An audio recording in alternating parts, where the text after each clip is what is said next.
Me olemme kuulleet monta kertaa, että kansalaiset haluavat perusturvan säilyvän nykyisellä tasolla. Siihen tarvitaan voimakasta yrittäjyyttä, ennen kaikkea pienyrittäjyyttä. Samoin yrittäjät tarvitsevat vahvaa sosiaaliturvaa.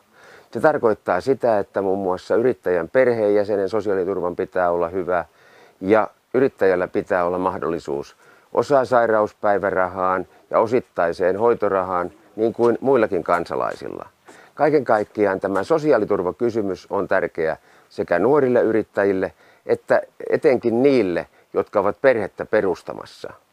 Tämä sosiaaliturvan taso varmasti vaikuttaa yrittäjäksi lähtemishalukkuuteen ja se merkitsee myös sitä, että kun riittävä halukkuus löytyy yrittäjyyteen, meillä löytyy myöskin meidän nykyisille pienyrityksille jatkajia. Me puhumme paljon kasvuyrittäjyydestä, mutta meidän täytyy samalla muistaa myöskin, että meillä on pitkälti 200 000 yksinyrittäjää ja heidän halunsa kasvaa on pitkälti riippuvainen siitä, että voivatko he saada ensimmäisen työntekijän palkkaukseen tukea.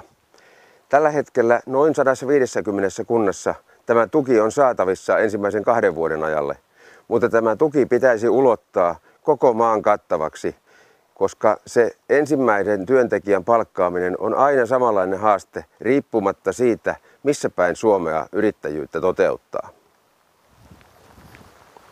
Pienyritystenkin tulevaisuudelle on hyvin merkityksellistä, että meillä on osaavaa työvoimaa tulevaisuudessa.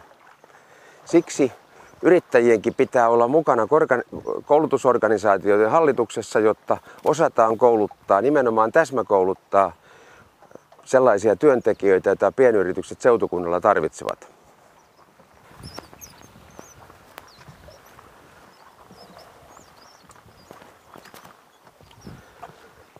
Nuorissa on meidän tulevaisuutemme niin pienyritysten kuin koko Suomen yhteiskunnan. Me tarvitsemme sitä osaavaa työvoimaa ja sellaisia nuoria, joiden yrittäjyysasenteet ovat korkealla tasolla.